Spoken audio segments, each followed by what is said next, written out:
Hey guys, and welcome back to another skill point guide video for Total War Warhammer 3 on Immortal Empires.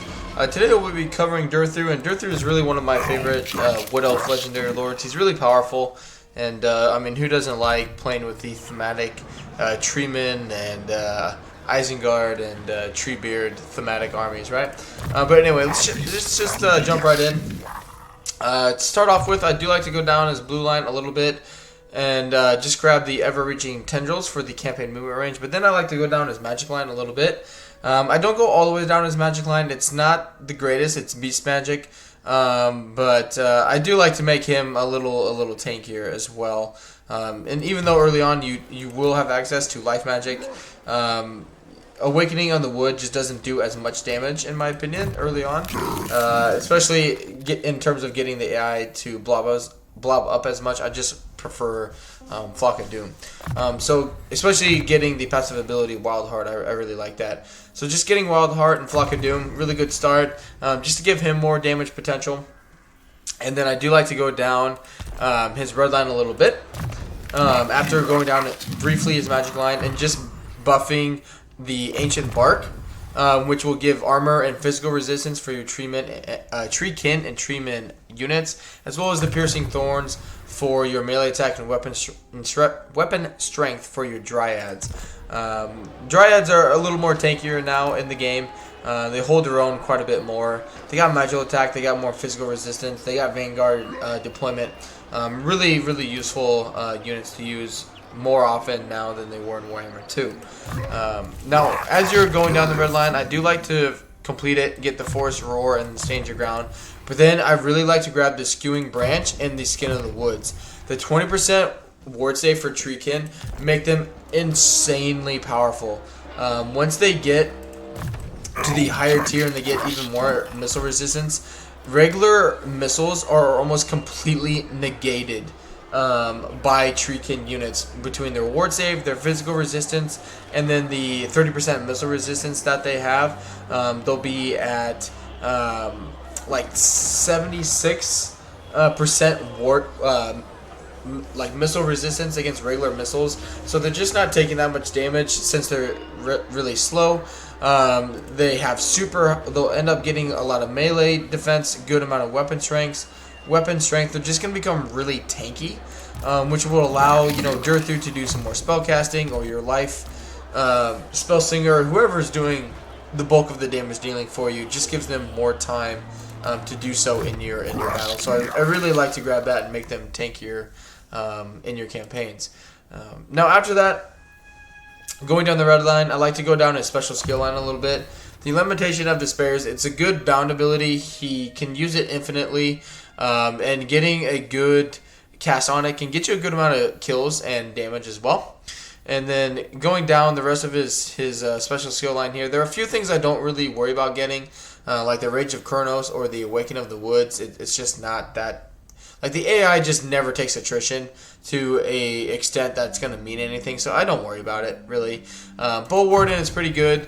I like to grab that. Ward Bark for the fire resistance and armor for your tree units. And then also getting the Rage of Kronos ability there, just to make the Wissen's wild form and then the Penetral Pelt a little bit cheaper there. And then as you're going through it with his magic line, I'd just like to finish it up by going to the Curse of Aaron Har. Other than that, I don't worry about the rest of his magic line. The rest of it is just not that big of a deal. But in terms of going back to the Ward Bark, I like to get it just because with the Amber that you will be able to end up spending, I do like to grab them just to make them stronger, basically giving them more missile resistance here for your tree units. The upkeep cost reduction for them there. The U-Berry Fusion just it basically gives them poison attack is what it comes down to, but giving them more fire resistance here as well. Vigor loss reduction for melee infantry. You can just make them very powerful, and there with the Winds of Magic cost reduction for beast spells as well, making the beast magic more doable for Durthu there. Now, after going down his magic line, I do like to go down his melee line here. I like the fact that the Wood Elves have this kind of dual purpose here. And I like to grab everything for him. Just makes him tankier, more hit points, more armor, more melee attack and weapon strength, and melee defense and weapon strength, and then deadly onslaught. I do like to grab that ability there. And then wrapping it up, last few points. Usually I do like to grab one of these. It kind of depends what you're looking for. I usually do the Possessed by the Trickster God for the melee defense plus 10 in an area. And then coming down and wrapping up down his blue line, getting the Wonders of the Forest for more income from post-battle loot. Not necessarily the rating or raising, but the income from post-battle loot is pretty beneficial there. And then the Obscuring Canopy, just to get the open branches. That way you're increasing your global recruitment by 1.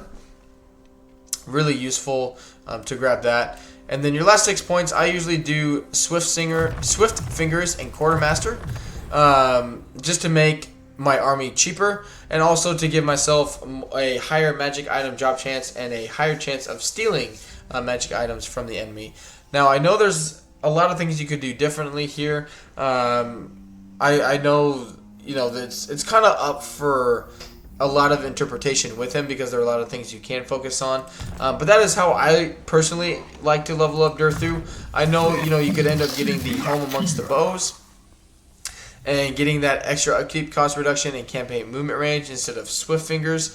You could finish out his magic line. You could do more with his red line, because you'll end up probably more likely than not use a lot of missile units as well. It's one good thing about the Wood Elves is the fact that all of their units are really usable. Their infantry is pretty good. Their missile units are very good. Their cavalry is really good. Their monsters are really good treat units. Their dragons are pretty good. Hawk Riders are, okay. Their eagles are okay. Their magic is, outstanding with having life magic and beast magic. I really like that combo. So there's just a lot of options you have at your disposal. And so it's really hard to say, like, one is better than the other, because it's not necessarily true in this case. Which is why, again, this video is just me explaining why I choose the things I do and what I enjoy. And not necessarily that everything is set in stone, but just what I kind of prefer in my campaigns there. But don't forget to leave a like on the video and subscribe to the channel if you guys are enjoying the content. It really does help me out. And don't forget to check out at the end of this video, there will be a little thing you can click on to check out a recommended video that I will have at the end of this video, as well as the rest of the skill guide playlist for Warhammer 3 Legendary Lord characters. So don't forget to go and check that out. But until the next skill point guide video or video on the channel or live stream, I hope you guys have a good one, and until then, I'll see you later. Bye.